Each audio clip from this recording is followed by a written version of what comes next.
A lot of settlers tried unsuccessfully to find gold, grow crops and live in this area. It seems the ferry business was the only success in this beautiful, unforgiving landscape.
Note the dock on the other side. This is where the ferry crossed, and the buildings are the houses and stores for the ferry business.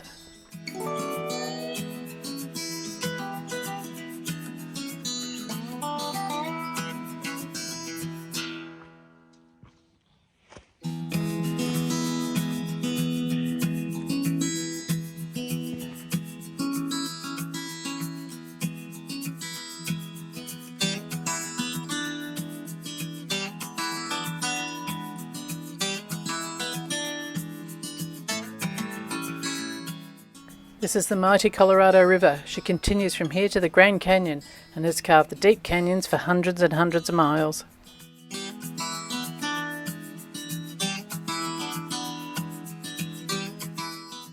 We sat and watched groups of inflatable canoes paddle down this river with their overnight camping gear. Looked like fun, but the guided tours are very costly.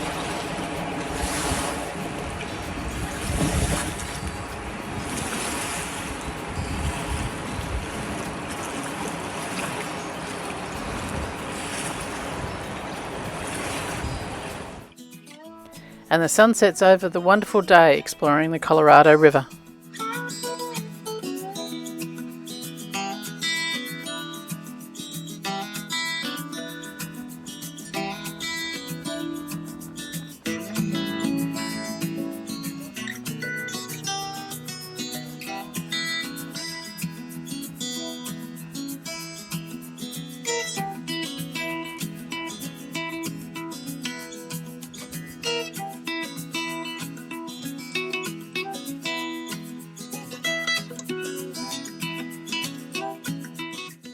We spent some time checking out these amazing rock formations and having some fun with them.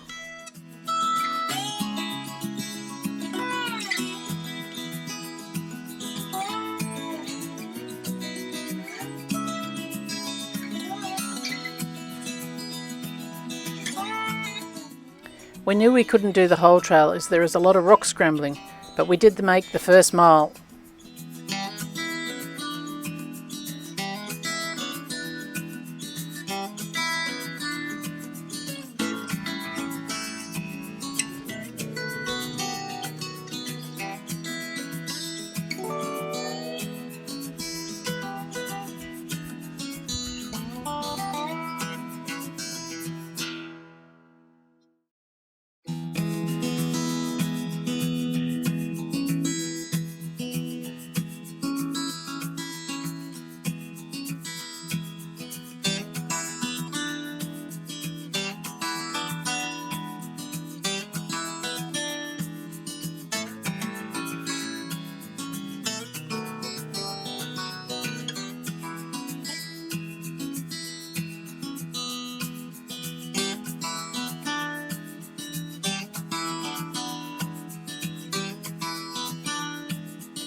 It would have been a hard life here, cold and snowy in the winter and blisteringly hot in the summer.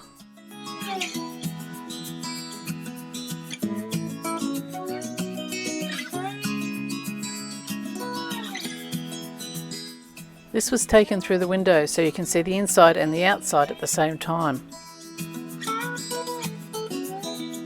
There was a lot of old vehicles and machinery left behind. If you know the model of this truck, let us know in the comments please. Some of the tyres are actually still inflated. It was very sad to read these headstones. One family lost 4 children within a few months.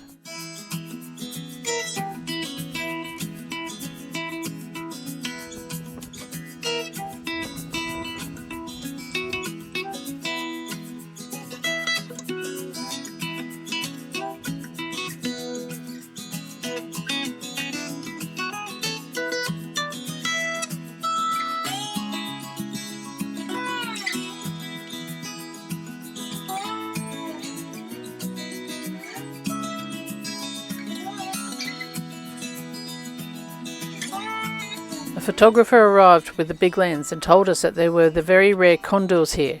Sorry the pictures are a bit small, they wouldn't come up any nearer to us. They all have tag numbers. I found a picture online to see what their faces were like.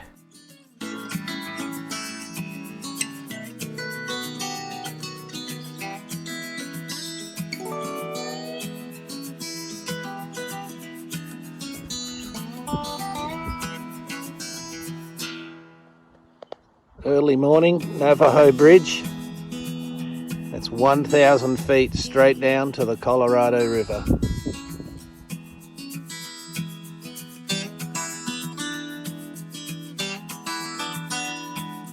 This bend in the Colorado River has been photographed by the best, and now by us.